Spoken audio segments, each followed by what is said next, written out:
sans amour, sans souci, sans problème.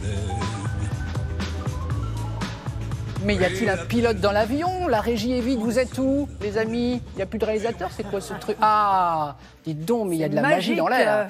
Voltaire disait à Candide, il faut cultiver notre jardin. Ce matin, Christelle Balestrero va nous dire que c'est l'optimisme qu'il faut cultiver. Pourquoi, Christelle? Bonjour. Bonjour Damien, en effet. En fait, le souci, c'est qu'il y a une nouvelle étude qui vient d'être publiée, qui a été publiée la semaine dernière par le bulletin hebdomadaire épidémiologique, qui vient de montrer que eh bien, les Français sont de plus en plus dépressifs et sont de plus en plus concernés par des troubles de l'humeur. Selon ces chiffres, près de 10 Français ont été touchés par un épisode dépressif caractérisé en 2017 et les femmes sont 2 fois plus nombreuses que les hommes. Des troubles dépressifs qui seraient, tenez-vous bien, responsables de 35 à 45% des arrêts maladie dans notre pays. Alors évidemment, la dépression, c'est quelque chose de très sérieux qu'il faut prendre en charge par des spécialistes, par des professionnels de la santé qui peuvent proposer différentes stratégies thérapeutiques. Mais l'optimisme peut être aussi développé et peut limiter ces troubles dépressifs et aussi améliorer notre état de santé physique. Alors, quelles sont les recettes de l'optimisme? Comment cultiver notre bien-être et la façon dont on peut voir la vie en rose? Voici la réponse. Comme votre petit Exactement. corsage. Voici la réponse du professeur Antoine Pellissolo.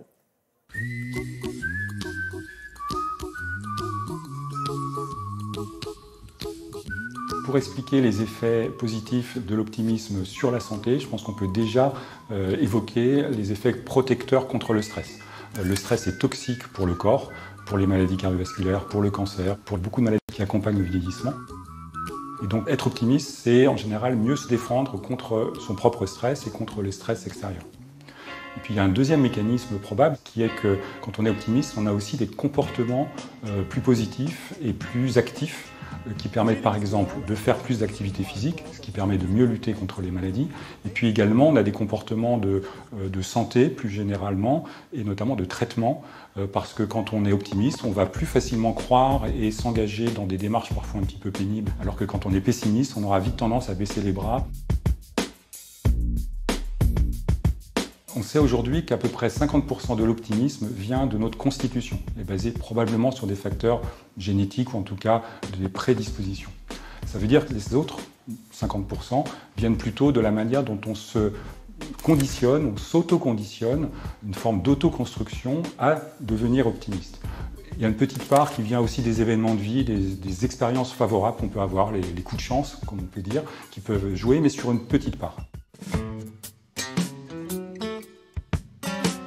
Pour travailler et améliorer son optimisme, il faut surtout essayer de changer la grille de lecture qu'on a sur les événements. Le matin, on peut se lever en se disant que tout va mal tourner, et donc en général on ne fait rien de bien dans ces cas-là, alors que si on met de côté ces présomptions un peu négatives et on va plutôt viser des objectifs à remplir dans la journée sans imaginer le pire d'emblée, on va pouvoir se confronter à la réalité, s'adapter si besoin et se conforter dans l'idée qu'on a des capacités et que les choses peuvent tourner dans le bon sens plutôt que dans le mauvais sens.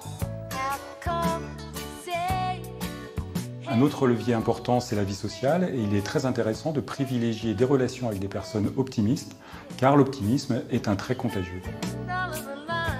Alors, une autre démarche très importante, c'est en fin de journée d'essayer de se concentrer sur les expériences favorables de la journée, en choisissant par exemple 3 moments positifs. Ce travail, c'est intéressant de le faire avant de se coucher parce que c'est pendant la nuit qu'on fait le tri dans les souvenirs de la journée et qu'on va garder en mémoire les souvenirs positifs. Ce travail vise donc à développer son optimisme sans tomber dans un optimisme béat. Il faut tenir compte de la réalité en focalisant sur les solutions plutôt que sur les problèmes.